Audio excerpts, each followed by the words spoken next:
I was aware of this predator and how active he'd been. He was very, very active in the 80s and the early 90s, and he got caught because he did it to someone on a school camp, and they told straight away. So at the time, he was put away for the maximum that he could, based on what the charges were. It's all very convoluted. He only served 2 years.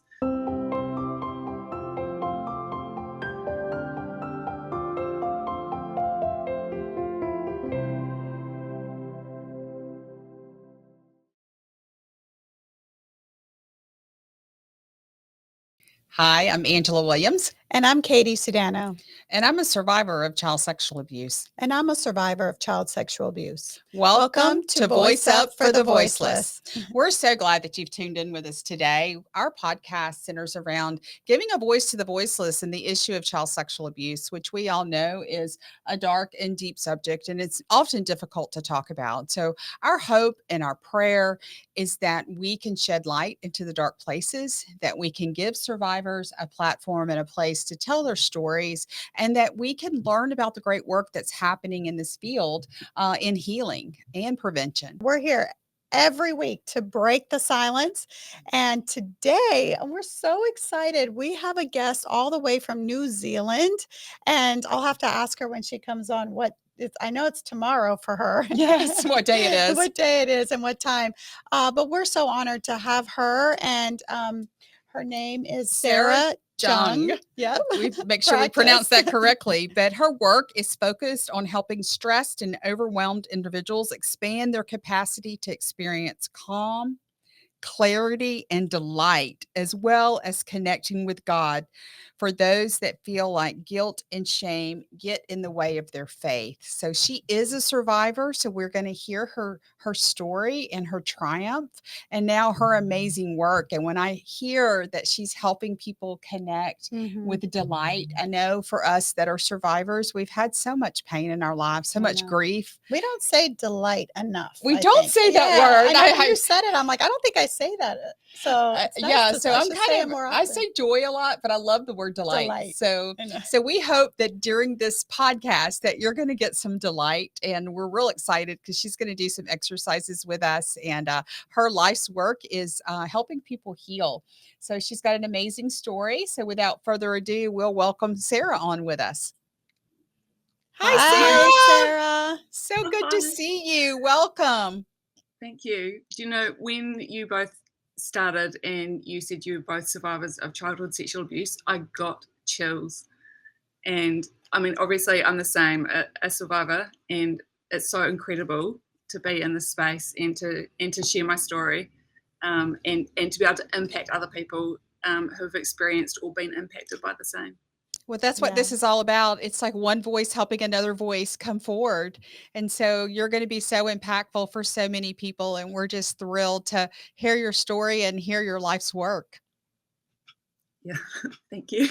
It's I feel, I don't, overwhelmed is not the right word. I feel just, I've listened to a few of your podcasts, and I just think, to any one person that can tune in and just get one thing.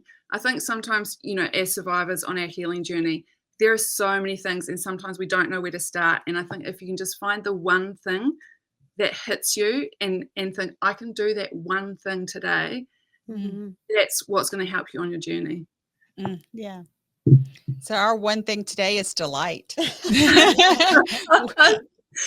And you are delightful with your beautiful smile. So why don't we start by you sharing a little bit about your story of sexual abuse? Yeah. So I know now that I was abused by a member of our church between the ages of 3 and 8. I say I know now because I repressed all of those memories, and they didn't come back until I was probably in my early 20s. And what happened was, when I was about 19, I started to lose control of my body. And at the time, the doctors thought that my spinal cord was giving me electric shocks. My tummy would contract. I would be making I'd be like this all the time. And then that very quickly morphed from the noise and just my tummy to losing control of my arms. I would lose control of my legs. I would fall down. I would have, I say fits, because I was out of control of everything, but I was conscious of It's what kind was of like happening. Tourette syndrome, a Yeah. little bit. So Did it act like that? not at the time. It's evolved over the years, and now it shows up in my life very similar to Tourette's. Okay. And again, like it comes and goes, but yeah, I get verbal tics where I can't control what I'm saying. I swear a lot, whereas I normally don't swear at all in Isn't my that life. crazy how our bodies hold the pain and can manifest physically like that? Like to force it out. It's crazy. I mean, I just a huge part of my journey has been about learning about the body, and I just am constantly in awe of how our body is working for us all the time. And I think like when we're in pain or when things like this that are out of our control are happening, we think, oh, my body is against me. But actually it's our body trying to use its voice and trying to say, hey, I'm getting your attention here. So Mhm. even when it's uncomfortable, I just think our bodies are so incredible. Well, do you So mind unpacking a little more about the abuse, how they had access to you? And yeah, because I know absolutely. a lot of our viewers listening have been abused within the faith community, which is Yeah. so heartbreaking that they would use the church and Mhm. use God in such an evil way. So, for those of our viewers that are listening that have shared experiences, can you kind of talk a little more about it? Yeah, for sure. So like I say, it was kind of in my 20s that these memories would come back, and it's fascinating because I realized much later that when as a teenager or an adult, when I was in the same spaces where the abuse happened, that I would get a bodily response of being afraid. And my head was like, you know, what's going on? My adult self was like, there's nothing here that's unsafe. Your body always knows. So listen to your body. But yes, like for me, I say the abuse happened like on and off. So the abuser was a member of our church, but lived in a different city. And our denomination does things like have Bible schools, is what we would call them, where you could choose to go to the Bible school in different places a few times a year, or we would go and visit other churches. So for myself, it happened at these Bible schools. So they were 10 days long. We would literally go and stay at a high school, and everyone would be camped out in the rooms. And at night, all the parents would go to the hall and they would go to a Bible talk, and us children were all left in our rooms, and he would prowl around and come into the rooms and do. It wasn't just at night. He would do that during the day. He was extremely active. They think he probably abused over 100 children. Ugh. So Do you know any of the other children? Have you spoken to them and compared stories or anything? yeah, I do know a lot. I could name you so many so many people affected by this man. And with, like, I'd say a real spectrum of people from the levels of abuse from minimal through to extreme. Mhm. Because obviously the people that lived in the same, I know people that live in the same town as him who he had access to a lot. And for example, well, I mean, I can say for myself, I know it happened to me in Sunday school rooms when we visited up at that church. So, and even just going to the toilet. So at that church, there was a door that you would go through, and there was a little, kind of like a little foyer, and then there was the doors to the men's and the women's, and he would be in that little space between.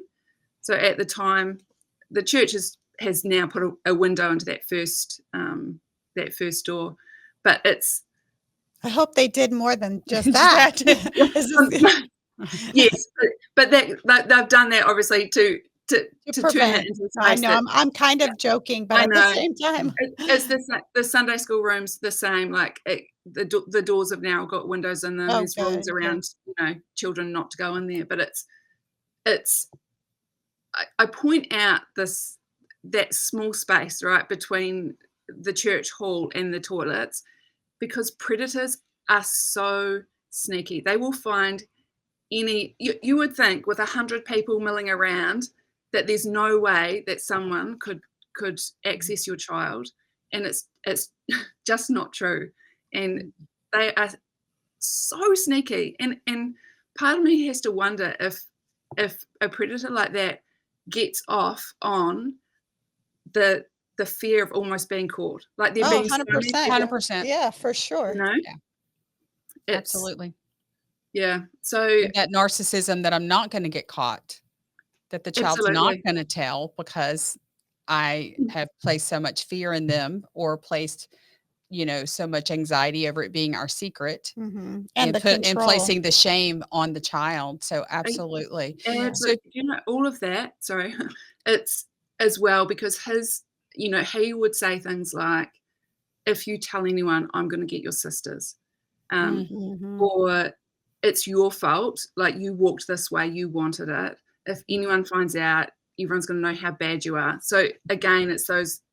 It was always put onto. Well, it was always put onto me, and it's horrific.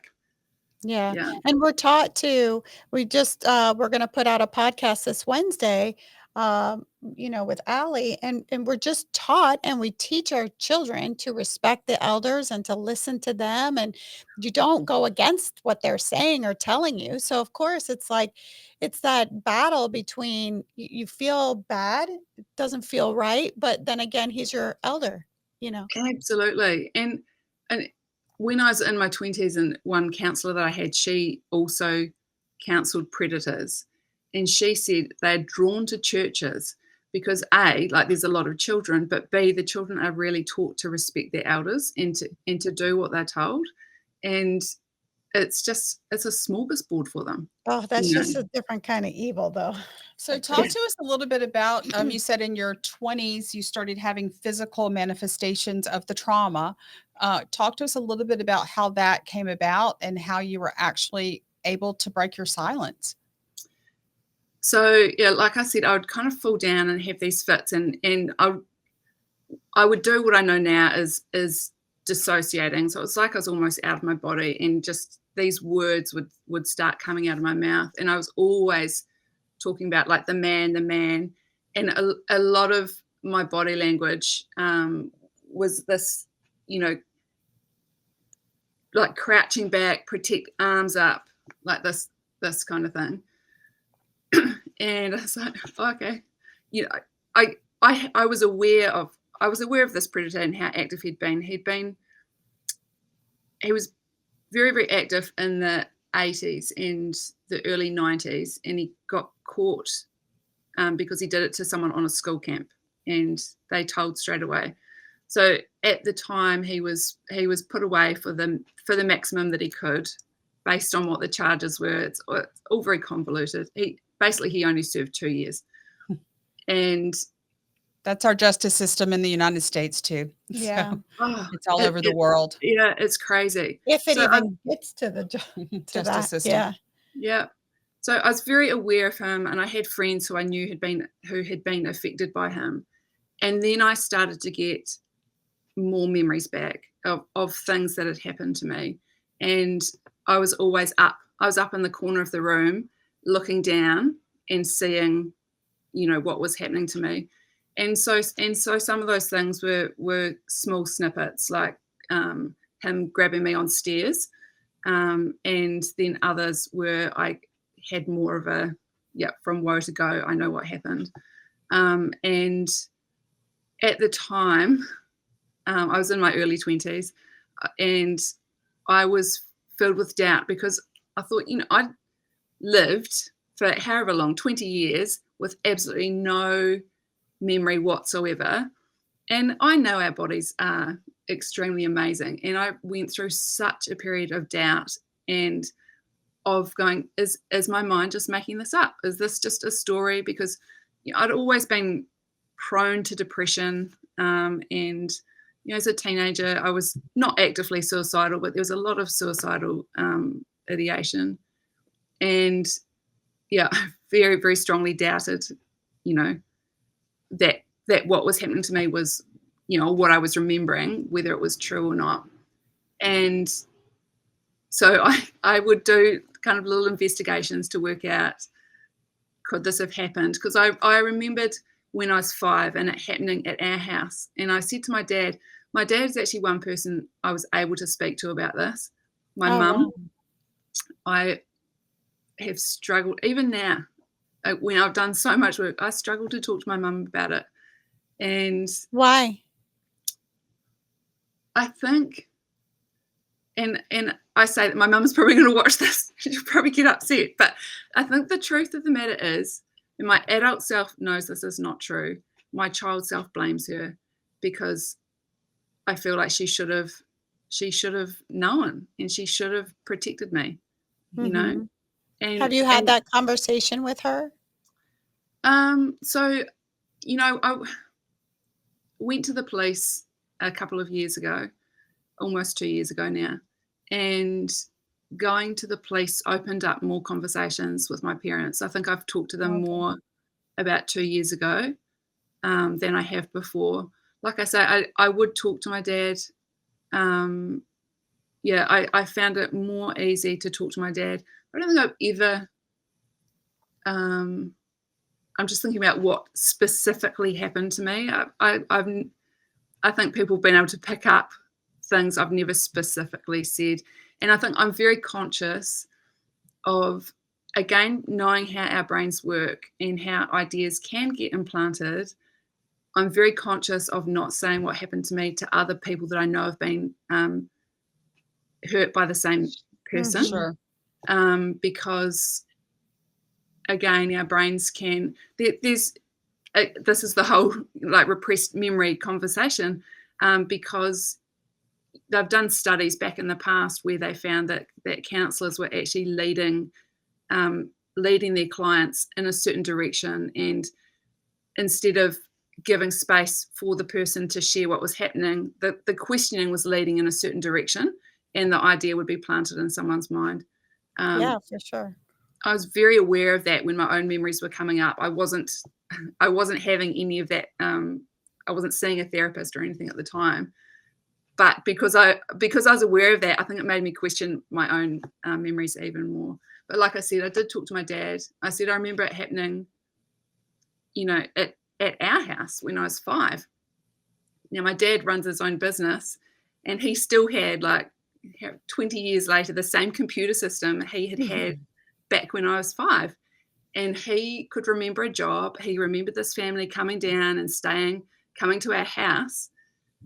And he can remember the exact job because this man came and helped my dad on the job. And he looked up the address and he said, oh, this was when you were 5. And so it was he kind of verified your memories.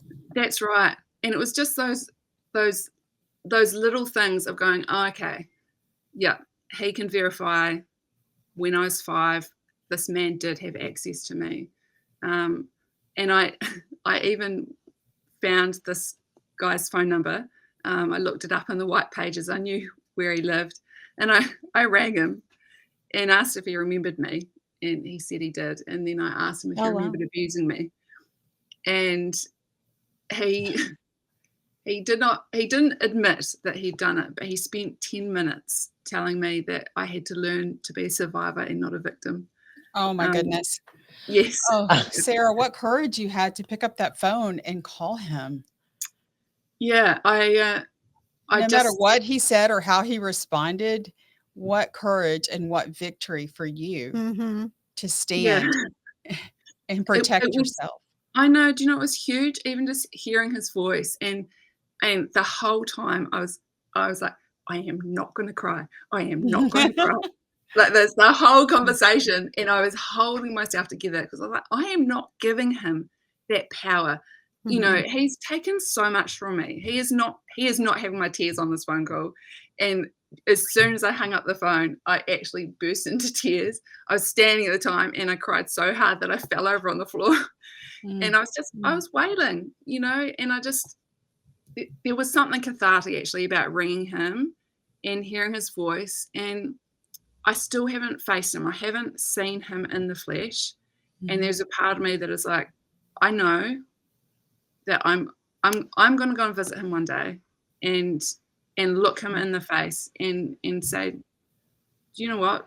Like, what you chose to do has had a huge impact, not just on me, but on thinking about myself, thinking about my sisters, my parents, thinking about my husband, my children. Like, the impact of someone that chooses to abuse, it's so far reaching.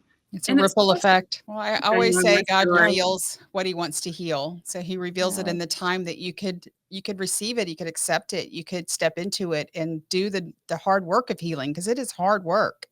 Oh, do you know, it is so hard. And I actually recently said to one of my sisters, I said, I am so sorry if I have made healing look like something that you just don't want to do, because I feel like, I've gone here and I've gone there and I've done so many things, and that's part of who I am, and they said, no, I think like your journey has been amazing, and and it really touched me, because I think sometimes when you're in it, it feels so heavy, and I think because I know so many people that have been affected by this man, and we run the spectrum from people that are like, I know that it happened, but I will not think about it. I'm not going to talk about it. It's as though it didn't happen, Mhm. all the way to kind of people like me that are living more out loud and doing the healing. But I do feel like sometimes, am I a very good example to these people? Because healing is hard. It's challenging when you're in it. I think So, you're a great example. I mean, the courage that it takes. I mean, obviously, if people just wanna stand behind a wall and pretend it didn't happen, I know I almost didn't wanna continue this podcast because 'cause I'm like, "You know what? I'm good. I just wanna be in with my family," right? And you It's told hard me to talk about it this all the is. time, but if It you have is a hard. calling on your life and you have a testimony, that testimony is not wasted. God wants to use it in a powerful way. And I just have that Mhm. question to ask you: how did this impact your faith since you were abused so In the egregiously in church, the yeah. church? yeah, I mean, my faith has been such a journey. And I went through a stage probably about 5 years ago where I just felt like I was done with God. I was like, I don't want to believe in God. I just want to, it was like, I want to burn God out of my life. I'm done with it. And, I feel like the child part of me gets very angry at God, even now, Mhm. and it is, yeah, this anger at how he could allow these things to happen, and my adult self is much more reconciled than my child self. So, like I say, about 5 years ago, I was like, I am done with God, but I cannot. I love God. I can't get rid of it. I just Mhm. he Someone is told me just many, many years ago, and it stuck with me, that God is big enough to take my anger. And yes, that has stuck with me. In the times of my life where I have run from God, He has pursued me even more. He's loved yes, me even more.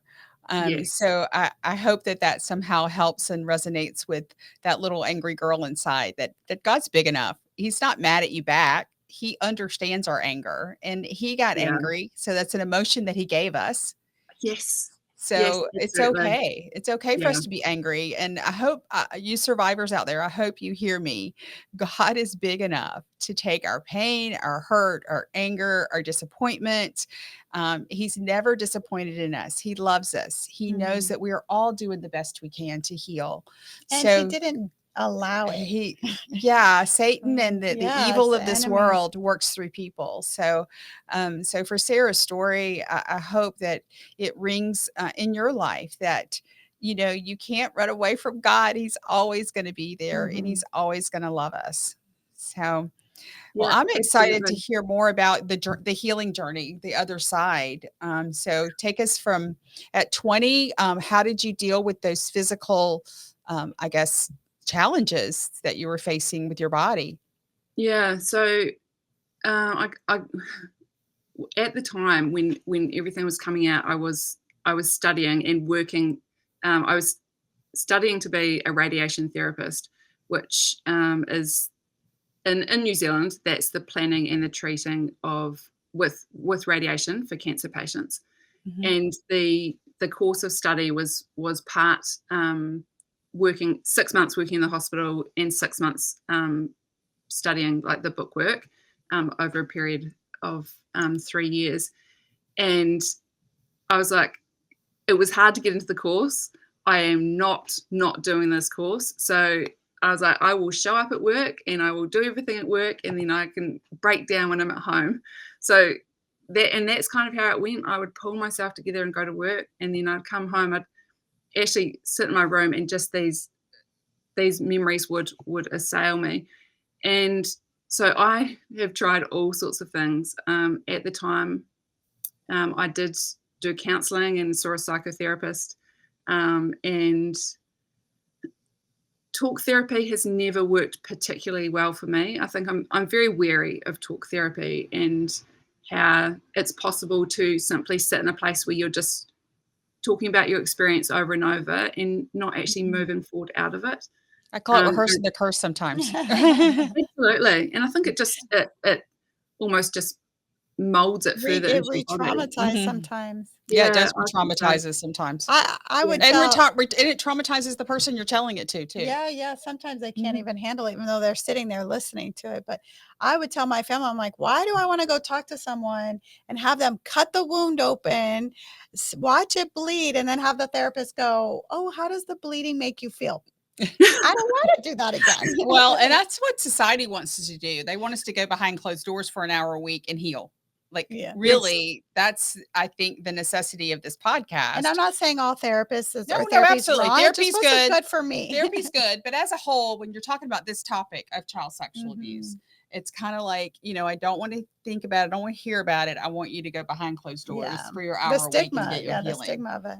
But hugely. So I think the shame piece too. Like, I feel like the shame piece, especially, I don't know, I think especially in the church, which I feel like the church is quite repressed around sexuality anyway. Absolutely. So, we have whole shows on that, how the church has put blinders onto it, and oftentimes protects the perpetrator because they need to protect the reputation of the church. Yes. Yeah. It's horrific. But and then that whole shame piece. Do you know, like when I was in my early 20s, like, and the shame was next level. Have you ever played like a video game where it's against someone else? Let's say it's a car driving one, and there's an arrow over top of your car, so you know which one is yours. And I used to feel like that I'd be walking down the corridors in the hospital, or wherever it was, and I felt like there's an arrow over my head pointing down, like, just you should be ashamed. Like, everyone is going to know your shame. That everyone will just look at you and know that what a dirty little girl you are and how bad you are, and all of that, all of that kind of story. We so relate to what you're saying. Yeah. I used to feel like I used to have a scarlet A on my head. And mine was a neon sign. Neon sign. Yeah, and oftentimes we're re-abused because of that, because of that vulnerability. Yeah. Especially when everyone knows that you've been abused and they know the perpetrator, and they still have the perpetrator around the family, like as if nothing ever happened. So it's like, what? I know. And because I've looked a little bit at predator-prey dynamics, and I think, when you've got a predator, if you think about a wolf, right? A wolf is going to hone in on a bunny rabbit that's been injured. It just knows that that's easy prey. And I think for a child that has already had a predator hurt them, there is, I feel like there's something in the energy field. A predator will pick up on that. Even if they don't know, they know. That's a great analogy. Yeah, it's a sense. It's this weird portal. Yeah.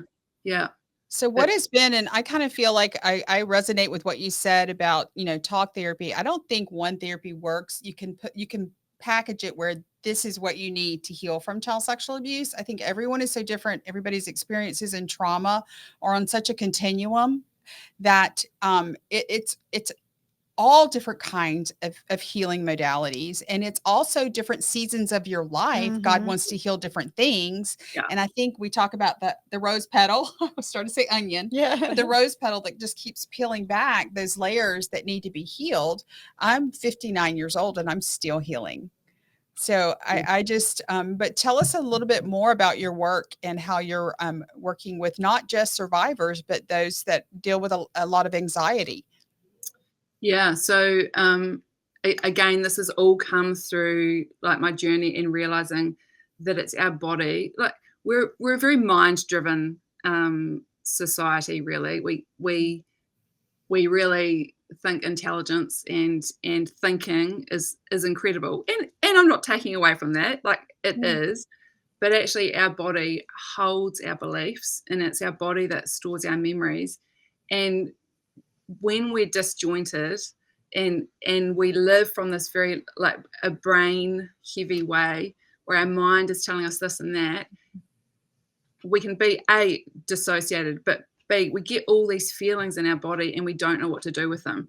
And we don't learn how to process our emotions properly, or we don't learn how to even feel things. For example, how often is it that, for example, you get a little bit grumpy, and then you tune in and you realize, oh, I haven't been to the toilet, and I'm busting to go to the toilet, and it's been a couple of hours. But we're so disconnected that we're not even listening to these, the Signals. signals. There we go. Thank you. We're not listening to the signals of our body. So as I did my healing and came to understand like the power of the body, I've shifted into this place of helping people. So I do a lot of feeling when I start doing my work, of helping people connect with their body and begin to feel what's going on, and then to shift from this really head heavy way into a way that brings the body on board. And that can be quite scary for people that have lived up here. And if you've experienced abuse, like you can lose trust in your body, you can like lose a lot of sensation in your body because it just feels unsafe. And our body is really, it is primed to keep us safe all the time. It will do whatever it can to keep us safe. And like I've kind of mentioned earlier on, our body is picking up signals all the time, and our adult brain can be saying to us, you're safe. It can look around and say there's nothing here. I'll bring up an example. When I go to the Sunday school rooms at the church in this other city, they're downstairs, and as an adult, I can barely stand to go down there. My whole body gets scared, and my adult brain is going, you're safe, and you're not only safe, you're capable of protecting yourself. But the body is going, I'm having a fear response. So my work is really based on understanding what is my body trying to tell me, and how can I form a partnership with my body that feels delightful, but also feels, we start to feel that sense of calm. Because when your body doesn't feel safe and you're learning to connect with it, it can be very scary, and there can be not a lot of calm. We want to escape. We don't want to feel the sensations that our body is bringing forward for us. So again, it's also around like learning to honor what is here right now and being okay with it. And I think sometimes on our healing journey, we want to be somewhere else than where we are, especially if we've already put in a lot of work. We're like, I don't want to be in this place where I feel like I'm doing this again. Well, I tell myself sometimes, I don't want to be a survivor anymore, God. Can I just like wake up tomorrow and not be, you know? And I do feel like have such victory in my life. I really feel like I'm a thriver. But there are days, and I wanted you to talk a little more about the disassociation, because I don't really think people understand that, especially survivors that are listening, that there is a little child inside of us that bore that pain, that holds that trauma. And I think you even talked about when you were doing your disclosure to law enforcement. Can you talk a little bit about what happened there? Yeah, absolutely. So I went to the police a couple of years ago, and it came out of my journey of anger with God and realizing I was directing my anger at God, whereas the anger should be directed at the person who perpetuated the incident. And I thought, right. So I went to the police. So it ended up being the police are just not trauma informed at all. It was horrific. You know, it was a 3-hour taped police interview where they wanted me to recount, obviously, the memories that I had that I could remember enough to be a full incident. And about halfway through that interview, I dissociated. So what that means is it's like that if you imagine that you're in a car and normally your adult self is in the driver's seat and is making logical decisions based on the information that's available. My adult self got pushed. I was still in the car, right? But got pushed like backwards.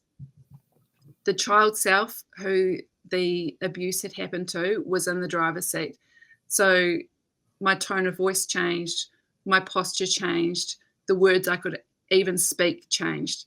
So before the interview, the police interviewer said it's really important that you use proper names for things, that you describe exactly what happened.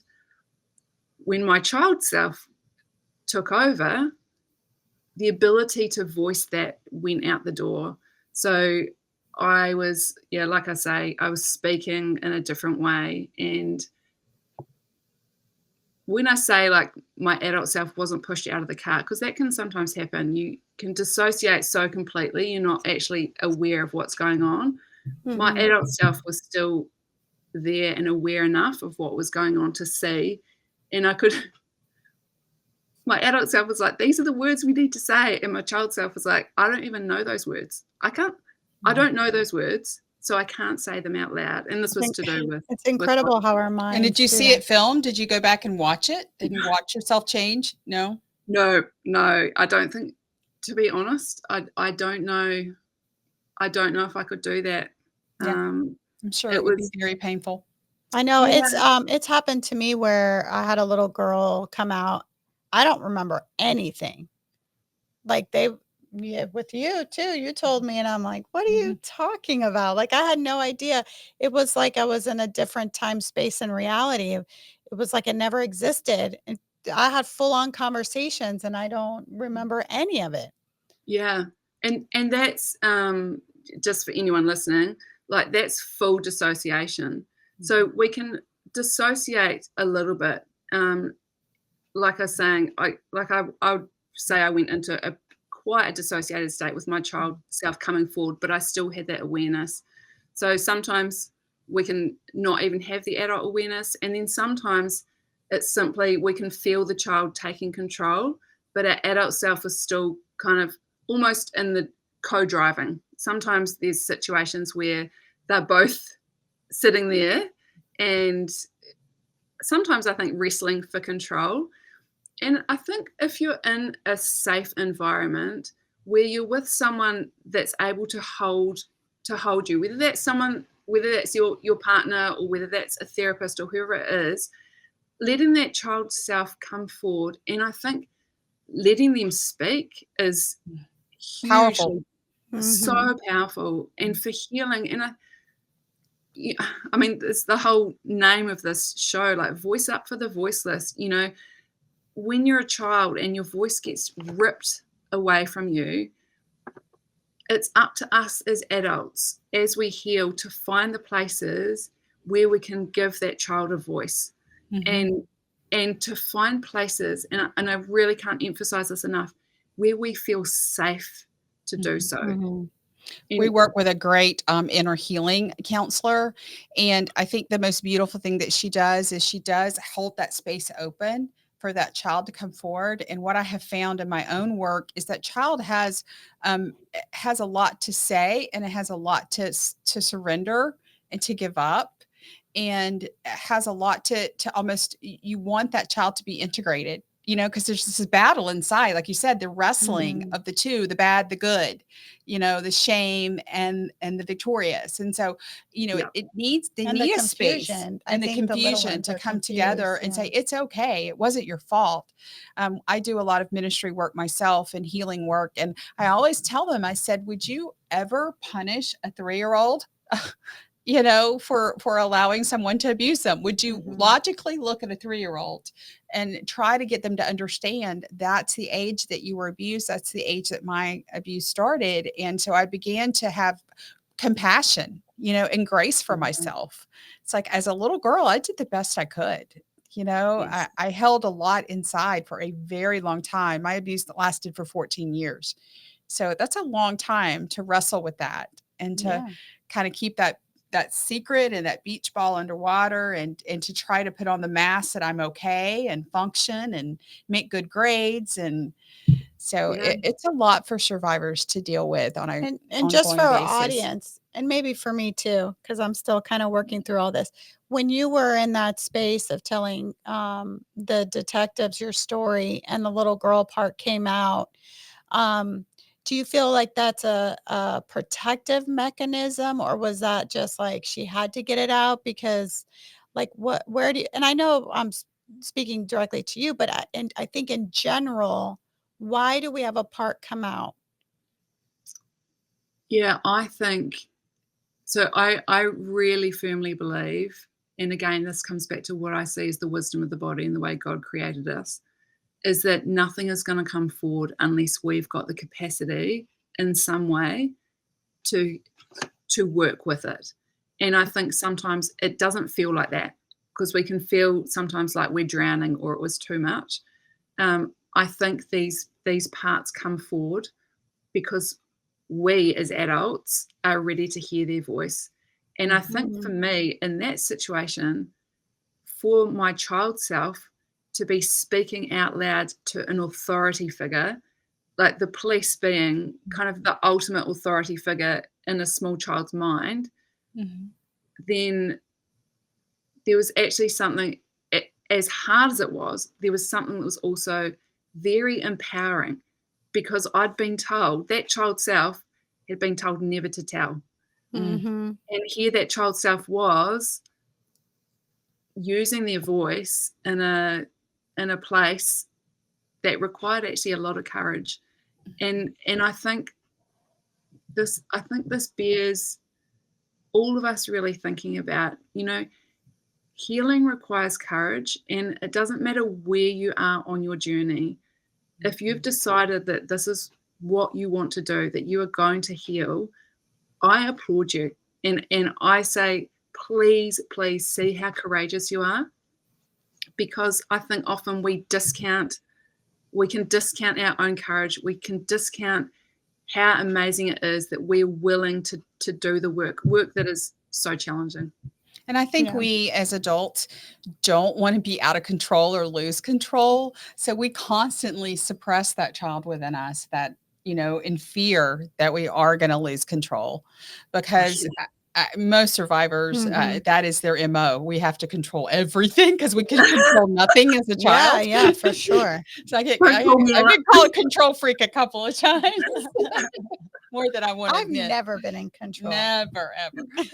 But so let's go to some practical things that we can do, practical tools that we can share with our listeners. Yeah, sure. Of how we get to that place of calm. Can you walk us through that? I would love to do a practice with you. And I think as well, like this to me calls back to the thing that healing can sometimes be really simple. And it's, I think, probably a little bit of a resistance thing, that we can think, okay, healing requires me to go to something, you know, a trauma therapist or a this or that, and it's expensive and it's out of my reach. But actually, when we pull it back to, we can use our breath. And I'd love to do a really simple breathing exercise, which is just simply bringing awareness to our body. And we can do it for a couple of minutes. And it's a practice that over time, I mean, I do it now, like all the time while I'm driving or when I wake up in the morning. So I'm practiced enough that it brings me calm. I want to say now, for people that are in a state where they are really overwhelmed and where they feel at the edge of their capacity, sometimes it can feel challenging to do something like tuning in with your breath, which is what we're going to do. And all I can say is trust where you're at, and as you follow my instruction, only do what feels comfortable to you. I'm going to invite you to close your eyes. If you can't do that, do it with your eyes open or soften your gaze, and trust that you know what is right for your body. And no therapist, no person you go to for healing has ever got the right to lead you into a place that you're not willing to go. And I think that's an important point also. It's not just about using your voice and saying no. It's actually about, there's been a certain amount of people pleasing in my life, right? Mm-hmm. And healing is actually hugely about learning self-trust and connecting your mind to your body. It can take a lot. And sometimes we can look at people who are a long way on the healing journey and think, that's where I should be, or I feel like I'm never going to get there, so I'm going to give up. And all I can say is just a couple of minutes a day. It can feel really challenging at the start, but just give yourself grace and give yourself time and know that the connection will come, and that if you don't feel the calm today, it's certainly going to come over time. So, and just for the audience's sake too, like for me, and I've been on this for quite some time with Angela, but I thought I was really connected to my body. Like I know when I have a headache, I know when I'm getting anxious, I know when I'm tired. But something came to my attention earlier this year, which was really shocking to me. I was actually with a coach friend of mine, and it was like, I don't know, 5:30, 6:00. And, my hand started shaking a little bit. And she's like, why is your hand shaking? I'm like, oh, it's probably because I need to eat. She's like, well, when was the last time you ate? And I said, yesterday. And she's like, girl, don't you feel hunger pains? And I'm like, no, I'm never hungry. I have to force myself, or my body will start telling me like, girl, you need some fuel in there. So, and that was an issue of mine. I was about 80 pounds, when I was a teenager. So in fact, when I met my husband, I look back at the pictures and was very, very thin, but because I don't eat. And then the more stress I have on my plate, the less I eat. So it was crazy to have been through all this healing journey and then to realize that not feeling hungry is an actual disassociation from my body. I had no clue. I just thought it was a thing that's just my way of living. So for the audience who, like for me, I didn't realize that even that was a disconnect. And honestly, I haven't connected that yet. Yeah, we're working on it. Like you said, so maybe we're very vulnerable on the show. We're a work in progress. Yeah, no, but maybe this breathing thing will help me figure out when it's time to eat. And I love what you said, Sarah, about us not trusting our bodies, because I feel like we kind of punish our bodies for so many things, for not having the voice to scream, not being able to say no, the natural responses of the sexual assault sometimes where we didn't want to, but our bodies responded, and or you freezing. Or freezing. Yeah. So I love what you said, that I'm still learning how to trust my body and connect with my body. I've just lost about 70 plus pounds. Gained a little bit back in the last few weeks, but I've just gained, and I learned, it was kind of my final frontier. I had put on this big layer to kind of keep myself safe. Yeah. And I've known it for many years, but just wasn't ready to shed the layer. So I appreciate. I just want to say that just for everyone listening, you can know something and not be ready to work on it. And that's okay. I use these 3 words a lot actually I do coaching with my clients, and there's often a lot of, I'm feeling this and I don't want to. And I'm like, okay, we just say, I'm feeling this, and that's okay, because I know that I don't want to feel this all the time. Like, I don't want to live my whole life with this extra weight, whatever it is. But right now, I don't have the capacity to deal with it. But when I'm ready, I will. And I think it kind of, for me, loops back to that piece of punishment. And I've lived my life punishing myself, even when it looks like I'm doing a good thing to myself. So, for example, my shoulders are sore, right? I will self-massage them. Do I do it gently? No. It's like, I'll do it enough to bruise, which a friend actually pointed out to me recently. She said, there's probably something in there about feeling sensation in your body, and that it needs to be extreme for you to be able to say, yes, I can feel it, which was a little bit humbling. But it's this, sometimes we can think, I'm doing a good thing for myself, but it's actually the punisher who's at work, being like, you, for me, it was like, you don't deserve to feel good in your life. You don't, like, you're bad, and all you deserve is feeling badness. And so the punisher will come in this form of, again, the way that it would speak to me. But I mean, my self-loathing used to be off the charts. I hated myself, you know. That's such a common, that's common. common thread amongst survivors, that we do have a lot of self-loathing. And mine is, I've never, for many years, I'm working on it, but not felt good enough, not been able to look in the mirror, not feel like I measure up, even though I try to please people and I do my best. But I think that self-loathing, that we have to learn how to love ourselves before the abuse happened. And that's hard to rewind.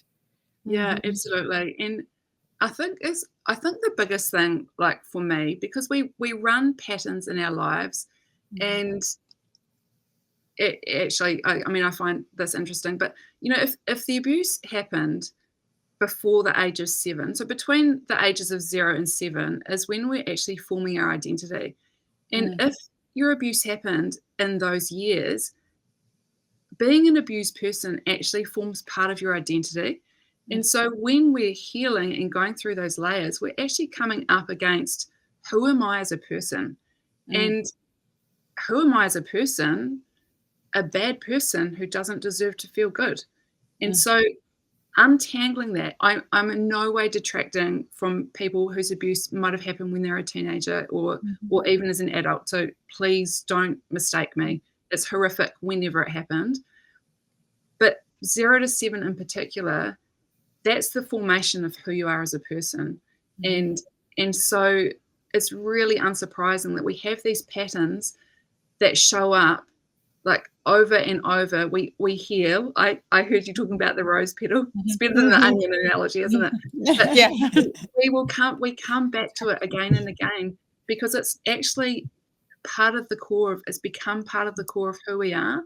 And sitting in that piece, I think, as well, is we need to have so much grace for ourselves and for our healing journey, and for the reason why it's so hard for us to unpick these things, the feeling worthless, the feeling like a bad person, is because it's part of the fabric of our being. And it's a tapestry that really, to pick all the way back and undo it right at the start, like that is like a lot of work. And I think it's fine to say, you know what, like, this is where I'm at right now. I know where I want to go, but it's okay that I'm not there yet, because it's such deep and such ongoing work. That's a good word. All right, we're ready to find some delight. Let's do it. Sorry, I have a tendency. I can talk and talk. No, we love it. We love it. So what I'll say first is, well, before we get into the breathing, we'll do what I just call, it's just a little bit of awareness. So it's situating yourself where you are. Now, we do this with our eyes open, and we can look around and just name the things. And if you're by yourself, you can name them out loud or in your head, whatever feels good. But I can see the sea, I can see the bed, I can see the wall. She Right, can I see can- the sea. We're jealous. We're jealous. Yes, it's to me, nature is incredibly healing. So it's part of my. I'll get there in a minute. It's part of my delight. We're in studio, so we see walls in black. And lights and Lights. cameras. Yep. Okay. But if you look around again, you can turn your head right around if you need to. Oh, we're naming the things that we're seeing. Look up. What can you see up? Look down. What can you see down? So all of this is orienting our animal body, which requires safety, in the space that we're in.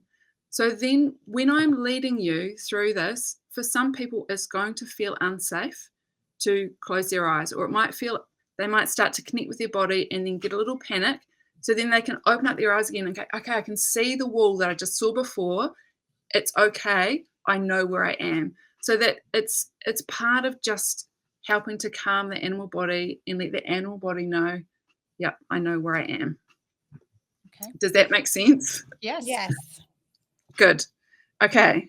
I am going to set myself just a little timer, and that's because sometimes when I start to get into this, I can have a tendency to just stay in this state for a long time, and I'm aware that we all, like I say, capacity is really important, and we all have a different capacity, and your capacity, it's okay. Whatever it is right now, it's okay. And just know that with some attention, that you can change your capacity over time. So your capacity to stay with my voice right now, maybe it's really small, maybe you're there with me the whole time. Whatever it is, like, it's okay. So right now, I would just invite you to, if it feels comfortable to you, just allow your eyes to gently close. Or if you want to keep your eyes open, just soften your gaze a little bit. And we're just going to bring our attention just to our breath. So all we're doing is noticing our breath. There's no need to change your breath. You're simply noticing. So just start by noticing, as you inhale, can you feel your lungs expanding?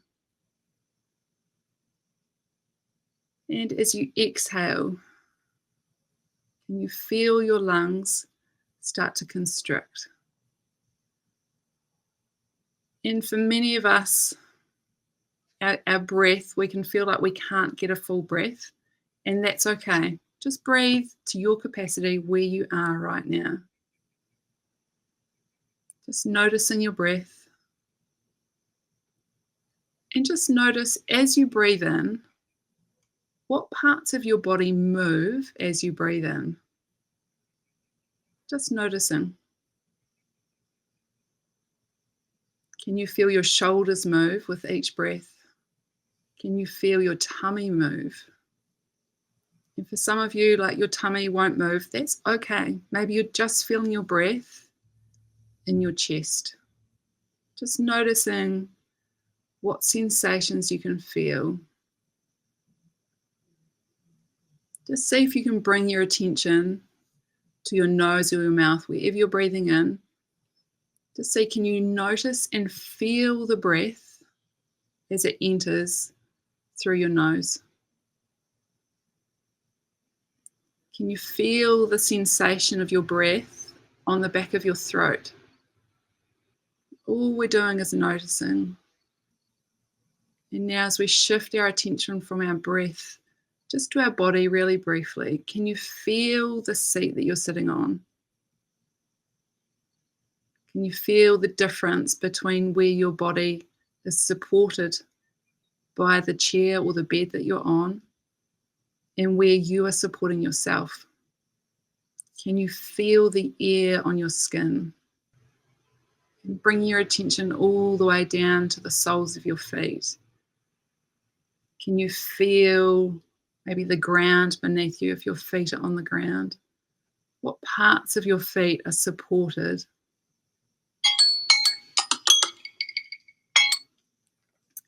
And that's my alarm. I could have just gone and gone. So I don't know how you found that, but it's starting to see actually what sensations can I feel. And for some people, even feeling their breath and their body moving with their breath is the limit. But this is, to me, this is the doorway in, starting to notice, where is my body in time and space? Can I feel the chair? Can I feel the earth beneath me? If I was doing this in a longer time, I'd be coming back to the breath and really settling in, and then starting to sink further down, and see if you can change the breath a little bit, make it a little bit longer. But like I said, I didn't want to do anything that was too long, because it can be really my body challenging. thinks that I need a nap. My body's so relaxed. It's just that moment of being present. I think our minds race so much, even though we're here, we're present, we're focused, we have this whole dialogue going on. So to let go of that for a few minutes and just connect with ourselves. I know, it's good. I like that. And I think that's a huge thing. Because to me, presence and learning how to be fully present in the moment is a practice. And breath is such a good way to bring tips around that. Yeah. So again, like I say, so breath, I think, is a really good way. And then, like we've touched on this piece of delight, and I have on my wall, I'll read you out. This is a meaning for delight that I really like. It says here, it's the sense of freedom that emerges from an appreciation of the richness of being alive. And in my life, I have struggled with wanting to be alive. I've gone through periods of, like I say, like a lot of suicidal thoughts, and shifting out of those, being into a place where I'm just existing in life. I get up, I do my things, but there's certainly no sense of richness or any joy in feeling alive, and delight. To me, it's so light, and it's so whimsical. It's very whimsical. Yeah. And I think to feel delight, like, we've got to really be present, because delight it's associated with our senses. If you think about being alive, like, it's a sensory experience, being alive. And when I think about when I'm depressed, or when life is really hard, it's that dissociation piece. And I realize now I'm in a functional freeze state. Like, my nervous system is shut down. It's that freeze, and I'm not experiencing. I could eat food. I was reflecting on this like a couple of months ago. Like, my sisters and my mum, they're foodies. Like, they love food. They light up with. They delight, right? Delight in food, and to me, I'm like, oh, it's not that I don't enjoy food, but I'm just like, well, we have to eat, and yep, this was nice, but there was none of that sense of, ooh, like one of my sisters, this perfect combination of, I don't know, this grape and this cheese and this cracker, like you can see her whole being lights up. She's so present in this moment of delight over this piece of food. Yeah, so this piece of delight, and I feel like, again, it comes back to that spectrum, and how much delight you can feel right now. You can increase your capacity for delight over time, and part of that, I think, is learning to be present with your senses. And I've had to write them down, because when I label off like our 5 senses, I always forget one. But you've got our eyes, so obviously like what we can see, our ears, like what we can hear, our nose, what we can smell, our mouth, what we can taste, and then our hands, what we can feel. And so all of these are ways that we can open ourselves up for feeling delight. And again, knowing that we can, maybe today we feel it just the smallest little bit, knowing that over time we can build up our capacity and we can feel more. We can feel delight for longer periods of time, or we can feel it in different ways. So, for example, to me, a really simple way of feeling delight is rubbing my fingertips like over my hands. I find it a really, really nice sensation. That is. I've never done that. Not you? Intentionally, I guess. I've done it, but not. Yeah. So, Not as and a way it's of just, feeling delight. try I'm gonna doing be in a meeting like this. Yes, that. Do you know, can I say Yeah, I this like here that. is also, we have like the vagus nerve runs down here and is really in charge of our nervous system, and really gently running your hands down here. Mm. I say gentle too because I've been prone to being, I'll just, do it a bit. It's the punisher that comes out. It's like, oh, if I do it harder, it will work. No, gently running your hands down here will actually stimulate your vagus nerve and can help to stimulate that feeling of calmness as well. Oh, okay. And I say that because I think it's important to realize there's no one way in to feeling calm. There's no one way into feeling delight. It's finding actually what works for you. So if I think about my eyes, we live directly opposite the ocean, and I have my desk set up here, and often I just find myself staring out, and just my whole body just gets filled with the sense of calm and delight as I look. It's both at the greenery because we've got trees and grass and all sorts, but also the ocean. And it's, again, I hope I'm not overemphasizing this, but I really want to emphasize that healing is it's within reach. It's within our capacity. It doesn't require, it can involve these huge things. And like I say, spending lots of money and maybe going to a retreat or seeing a therapist, but it's also so accessible. And bring it back to a smell. Maybe there's a certain scent that you really love, and think how easy it is. I'm laughing.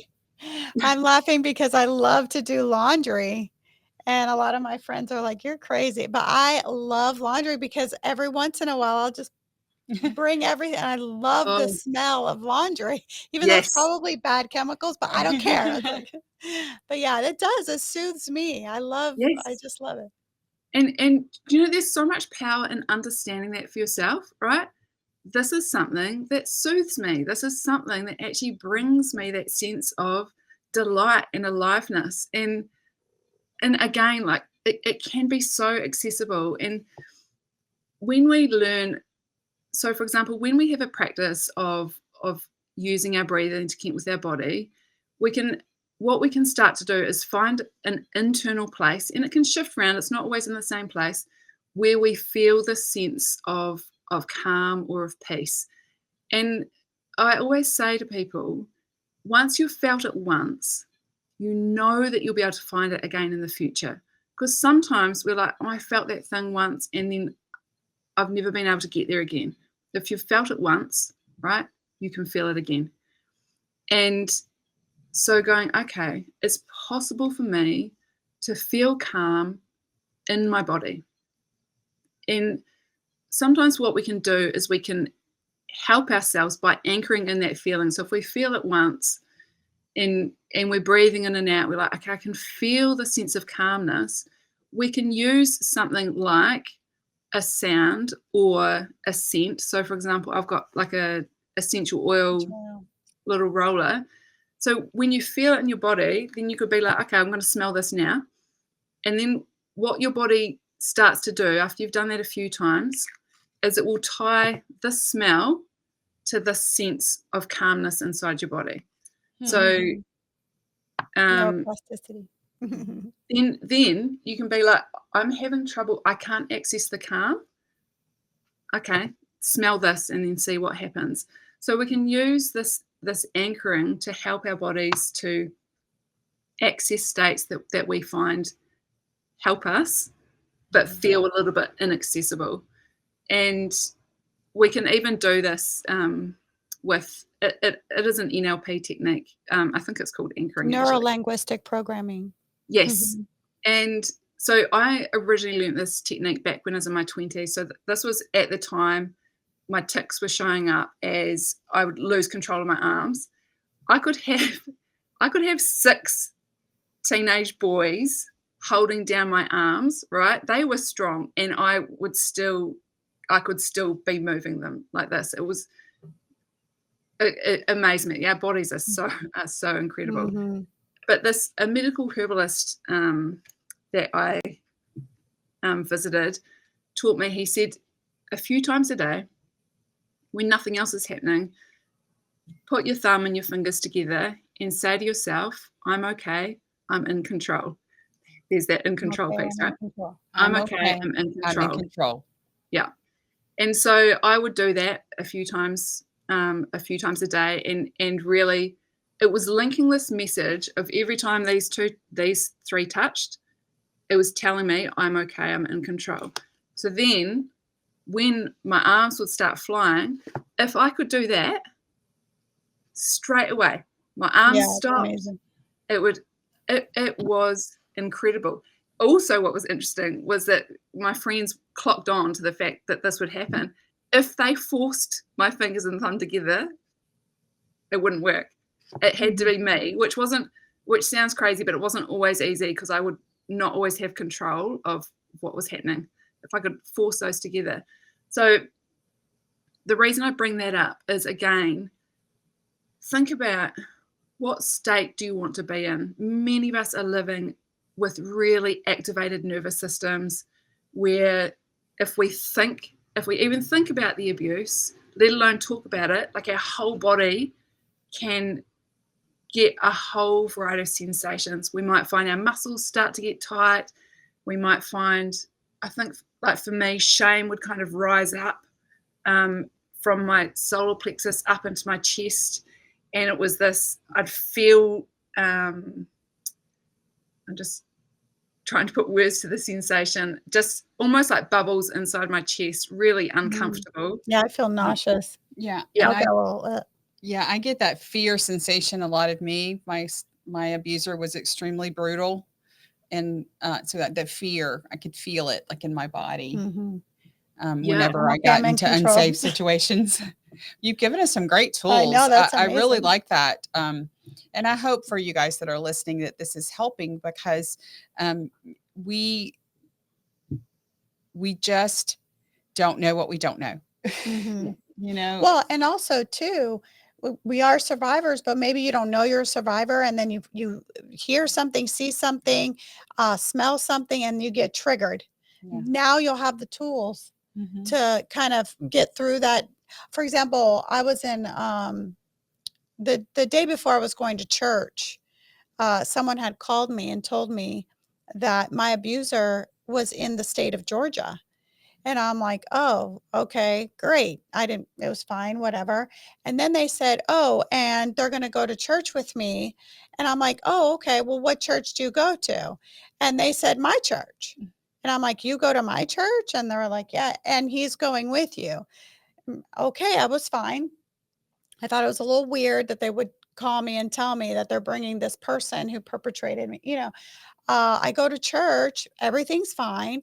I sit down in the chair at the church, and my husband could tell that I was a little clammy. And I'm sitting there just kind of focused in on the stage before it ever started. And he's like, are you okay? And I'm like, I'm fine. But I was like, I knew I wasn't fine, but I didn't know how to articulate what was happening to me, because I've never had a panic attack in my life. And he's like, I don't think you're fine. And then all of a sudden, my whole body started to shake, and I realized I couldn't move my head. Like I could, but I couldn't get myself to move, because I'm thinking he could be sitting right behind me. And how am I going to respond? How am I going to react? Am I going to hit him? Am I going to yell? Am I going to cause a scene? Am I going to cry? Am I going to, I didn't know. So I was like paralyzed, couldn't move. Finally, he's like, okay, we're leaving. We're getting the kids. We're out of here. We don't. And I'm like, I couldn't even get up. So he kind of got me to get out of there. And unfortunately, I didn't know about the breathing technique. I didn't know about anchoring at the time. I didn't even know I could get triggered by that, because I knew about it the day before, and it didn't seem to bother me until I was in church. And I think my body was like, oh, you're not okay. You're not safe. So that's the key, when we don't feel safe and we get that fear. Yeah, 100%. And I think as well, your story probably also speaks to, excuse my voice, to still, I hope you don't mind me using you as an example here. No, but it's okay. like a little bit of dissociation of this, I'm fine. Like your adult self is probably fine. There's a part of like the child inside of you was probably like, I'm not fine, but you're so used to, yep, I can cope, I can do it, right? That it can override what's happening inside. Yeah, it was weird. It was like as long as I sit there and look forward, I'll be okay. But yeah, my body was like I didn't even know it was clammy until he said something. Well, I think we have learned so much from you, Sarah, and we have gotten such good tools in our toolbox. And I hope our Absolutely. viewers would encourage her and respond. And hopefully there's something that you've heard that would help you on your healing journey. Sarah, when we end our podcast, we always ask our guests to share a voice of inspiration. And this whole hour has been an inspiration. I truly can say that. But is there something that you would like to just speak to our viewers specifically? Yeah, I actually find inspiration in nature. I feel like God designed us to work with nature, and nature is just such a healing force. Like I mentioned before, I often just look out the window. We've got the sea right there. It's different every day. But I think just know nature can help to heal us. So even if you're in a city, get yourself an indoor plant, like that greenery, it will feed you and it will actually help to heal you. I know it might sound a little bit crazy, but yeah, I find absolute inspiration. I feel like God speaks to us through nature, and that would be my piece. Like get outside, get your feet on the ground, or look at some greenery or the sea, and just let that. I feel like that sense of aliveness comes right through in nature as well. It's constantly moving. It's yeah. I think. Sorry, I'm going to go on again, but if you think about, I think of that scripture: "Delight yourself in the Lord, and He will give you the desires of your heart." Oh, yeah, absolutely, yeah. I just think like nature, it always, it's abundant, and it's always growing and moving, and you can, maybe half of a cliff falls away, within a couple of days you're going to have greenery that's poking out the side of that cliff. And I think sometimes in our lives we can feel desolate, we can feel like that cliff that's just half of it's fallen off, and you know what, there's always space for growth, and God is always going to come through and support us in our journeys. So yeah, that's my piece. And I want you to read the definition of delight again, just for me. Yeah, for no one else, but just for me. Well, for me too. So delight, it's the sense of freedom that emerges from an appreciation of the richness of being alive. I love that so much. Good. Well, you have blessed me. You've blessed Katie, and you've blessed our viewers. So we just thank you for being with us. And if you've tuned in for the first time, or if you watch us regularly, we just ask that you would share this podcast, that you would comment. Katie and I answer all of the comments. Yep. And if you have any questions for our guest today, for Sarah, I will make sure she gets any of your comments, even if you send them directly to our email, which I know has been a little more popular than posting your comments publicly, which is totally fine. We'll make sure she gets those. And as always, we want to thank Mesmerize Media for making our podcast possible. And we want to thank you for tuning in. It takes a lot of courage to listen. It takes a lot of courage to heal. So our hearts are with you. Our prayers are with you. And we're just so grateful for you. Absolutely. Thank you so much. Angela Williams. And I'm Katie Sedano. Thanks for watching. Bye.